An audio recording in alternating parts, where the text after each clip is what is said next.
करेंगे। मैं तो एक गद्दार आपको मिल गया हूं, मुझे तो आप 2 डालेंगे तो 2 डालें, लेकिन कम से कम इससे 2 फायदे होंगे। एक तो मेरे जैसे किसी और को अमेरिका में बैठे बुखार नहीं होगा, वो दोबारा इधर को नहीं चढ़ेगा। आप लोगों के 2 ही काम है, उधर से आईफोन खरीदें 8-7, शैम्पू खरीदें, बॉडी वॉश खरीदें, इधर के लिए और तोहफे खरीदें, बैग बनाएं, इधर हंस के तस्वीरें खिंचवाएं और वापस दफा हो जाएं। इधर हक मत मांगिएगा अपना बराबरी का, क्योंकि आपको आदतें पड़ी हुई हैं वहां की, आपको जुकाम हुआ है वहां का, वहां आपको दी जाती है बराबर की इज्जत। यूनिवर्सिटी ऑफ इलिनॉय में मुझे कोई गद्दार नहीं कह सकता था अमेरिका का, हालांकि मैं अमेरिका का शहरी नहीं था, मैंने अमेरिका के साथ वफादारी का हल कभी नहीं दिया था, लेकिन वहां मैं खुल के बात करता था, मुझे कोई गद्दार नहीं कह सकता था। लेकिन जिस मुल्क में मेरे दादा ने अपना सब कुछ छोड़ के पांव रखा, जिस मुल्क के लिए सब कुछ कुर्बान किया, वहां पर 1 दफा नहीं 2 दर्जन गद्दारी के मुकदमा आते मेरे ऊपर। पूछा भी नहीं जा रहा, कोई जालिम पूछ भी नहीं रहा कि शहबाज गिल इनको लड़ लोगे। अब आपने अगर मुझे उम्र कैद या आपने मुझे सजाए मौत देनी, वो तो 1 पर्चे में ही दे लोगे, तो 2 जान छुड़ाओ। आपने मुझे सजाए मौत देनी, दे दे, जान छुड़ाएं, क्योंकि मैं इस जिल्लत की जिंदगी में सजाए मौत से कम आपसे नहीं लूंगा। देनी है तो अब आपको मुझे सजाए मौत देनी है। मैं अदालत से मांगूंगा कि मुझे सजाए मौत दी जाए, क्योंकि मैं इस जिल्लत की जिंदगी नहीं जीना चाहूंगा। जो आप मेरे माथे पे लिख रहे हैं, इस्माइल गिल का पोता गद्दार नहीं है इस मुल्क का। आप किस तरह मुझे आपने मारा, मैंने गिला नहीं किया, मैं इतने महीनों से चुप हूं, क्योंकि इधर से उठाऊंगा अपना पेट नंगा होगा। मेरा मुल्क है ना, नहीं बात की मैंने, किसी ने कहा डर गया। आपने देखा जो आपके पास 1 घंटा 2 घंटे रहे, उन्होंने बाहर आके क्या किया। मैं 16 दिन रहा आपके पास, मैं चुप हो गया। सब्र है हम लोगों में, हम गांव के लोग हैं, हमें बड़ा सब्र है, हम लगे हुए जख्म भी माफ कर देते हैं, बहुत सब्र है। लार्जर गुड के लिए बहुत कुछ करते हैं हम लोग। मुझे पता है मेरे मुल्क को इसका नुकसान होना है। मुझे मेरी यूनिवर्सिटी ने कहा कि बताओ यहां किसको लिखना है। आपको पता है मैंने आज तक अमेरिकन एम्बेसी को खत नहीं लिखा। मेरी बीवी वहां बैठी है, मैंने उसे मना किया आपने किसी को ईमेल नहीं करनी। यहां किसी को जुकाम हो जाए तो ये हर फॉरेन जो कोई एनजीओ उसको लिखते हैं, यूएन में लिखते हैं, कहां लिखते हैं। मैंने अपनी सारी फैमिली को मना किया कि नहीं लिखना। इंसाफ पाकिस्तान में लेना है, पाकिस्तान को बाहर बदनाम नहीं करना। यह सच है कि मेरे पे तशद्दुद हुआ, मेरे पास तस्वीरें हैं उसकी, लेकिन क्या बाहर जाके नंगा करूं अपने मुल्क को। तो मैंने अपनी पूरी फैमिली को मना किया कि आपने किसी बैरूनी इदारे को नहीं लिखना, इस मुल्क की तौकीर को नहीं छेड़ना आपने। तो उसका सिला अगर सजाए मौत है तो दे दीजिए, लेकिन ये बार बार मुकदमे ना कीजिए। मिडिल क्लास हूं, तकलीफ होती है। मैंने हराम नहीं कमाया हुआ गवर्नमेंट में, मैंने लोगों को हराम कमा के नहीं दिया हुआ, मैंने ट्रांसफर पोस्टिंग डीसी डीपीओ नहीं लगवाए हुए, मैंने हाउसिंग अथॉरिटीज के एनओसीज नहीं लेके दिए हुए, मैंने ग्रिड स्टेशंस के एनओसीज नहीं लेके दिए हुए। मुझे तकलीफ होती है इन केसेस को लड़ते हुए। आपने एक बनाया, उसके अंदर 13 दफात है, उसमें सजाए मौत भी हो जाएगी। करवाएं शौक से, जान छुड़ाएं, ताकि आइंदा कोई ये ख्वाब ना देखे, कोई मिडिल क्लास का शख्स ना देखे कि वह ईवान में जा सकता है। मैं माफी मांगता हूं कि मैंने ये ख्वाब देखा था, मैं माफी मांगता हूं कि मैं आपके बराबर समझता था अपने आप को। आप काश मुझे शुरू में दुत्कार देते, आप मुझे शुरू में मेरी औकात बताते। सो इसलिए मैं दोबारा आपको कहता हूं, मेरे पे मुकदमात करने सामने करें, ये छुपा छुपा के ना करें। मैं इतना ताकतवर शख्स नहीं हूं, ना मेरे पास कोई इतना नेटवर्क है पाकिस्तान के अंदर कि मैं आपके छुपे हुए मुकदमा ढूंढ लूंगा, कभी वहां से बलूचिस्तान से। वो मैंने जहां पे मेरे पे मुकदमा किया, मैंने देखा है वो 22 घंटे की मुसाफत है। तो उससे बेहतर नहीं आप इधर ही सजाए मौत दिलवा दें। मेरे घर वालों को लाश लेने की भी आसानी होगी, वहां से उस जेल से कैसे लाश लेके आएंगे। तो कुछ तो सोचें। या ये जुर्म मेरा ये है कि मैं मिडिल क्लास से हूं, आपने फड़का के रखना है। मैंने कभी नहीं कहा कि इवन नून लीग के किसी बंदे को आज तक मैंने नहीं कहा कि उसे जेल में डालें। मैं मुजफ्फरगढ़ से निकला, हमारी हुकूमत थी उस शाम को, मैंने कहा मैं सबको माफ करता हूं। आपको मेरी प्रेस कॉन्फ्रेंस याद होगी, मुजफ्फरगढ़ में मुझे पकड़ा गया था, हमारी हुकूमत बन गई थी।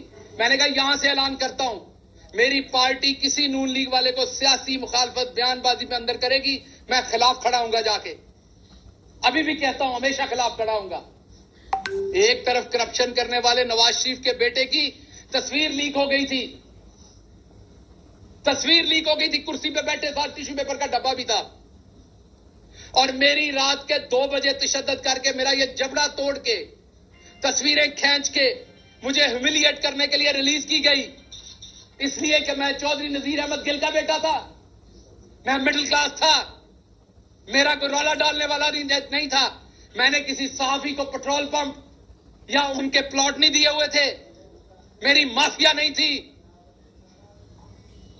ख्याल करें, कुछ ख्याल करें, ये ला इलाहा इल्लल्लाह मोहम्मद रसूलुल्लाह के नाम पे बना है मुल्क, ख्याल करें कुछ।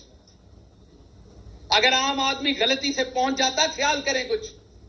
बड़े सारे ख्वाब है मेरे गांव के मेरे साथ जुड़े हुए, बड़ी सारी ख्वाहिशें हैं उनकी अभी, और मैंने सब लोगों की तरह उनको डबोया नहीं है। आपने मुझे 16 दिन रखा, आप मुझे दोबारा 16 दिन रखें, मेरे पे एक छींटा करप्शन का निकाल के दिखाएं। पाकिस्तान में आज करप्शन करना नॉर्मल है। मेरी फैमिली ने एक दफा 2000 रुपए का पेट्रोल, सरकारी गाड़ी का 2000 रुपए का पेट्रोल जो है वो प्राइवेट गाड़ी में डाल दिया। मैंने अपनी फैमिली से लड़ाई की, मैंने वो 2000 का पेट्रोल उसी टाइम कैश के साथ सरकारी गाड़ी में डाला। मैंने इबादत समझ के ये काम किया है। सो इसलिए या तो मुझे सजाए मौत दे, ये वाले काम मेरे साथ ना करें। हर दूसरे दिन है आप मेरे पे एफआईआर दे देते हैं।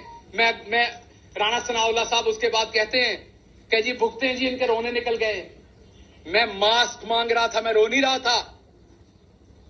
आपका सांस बंद होगा तो आपके मुंह से भी निकलेगी वो चीज।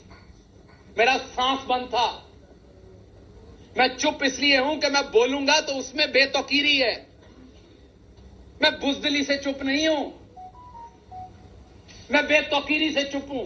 गुस्सा है अभी मेरे अंदर, मैं किसी अपने के बारे में कुछ गलत ना कह दूं, क्योंकि मैं गलत, आप अपना आपके साथ गलत भी करता है ना तो आप गलत वापस नहीं कह सकते। जिससे आपने सारी जिंदगी प्यार किया हो ना, आपके साथ वो ज्यादती भी कर जाए तो आप वापस गलत नहीं कहते। मुझे अदराक है कि मेरे मुंह से कुछ गलत नहीं निकलना चाहिए, वरना इससे ज्यादा मेरे साथ और क्या होना है। जो हो चुका है, जो हो रहा है, मेरी आपने पूरी जिंदगी पिछले 6 महीने में तबाह करके रख दी। आप यहां तक नहीं रुके कि आपने मेरी बीवी पे झूठे केसेस बना दिए। मेरी बीवी जो कि एक प्रोफेसर है, पढ़ाती है, वहां पे पढ़ती है, पीएचडी कर रही है, आपने उसमें झूठे केसेस बना दिए ताकि वो पाकिस्तान ना आ सके। मुझे आपने ईसीएल पे डाल दिया ताकि मैं अपनी फैमिली से ना मिल सकूं। सब कबूल है, गद्दार मत कहिए, गद्दार नहीं हूं मैं।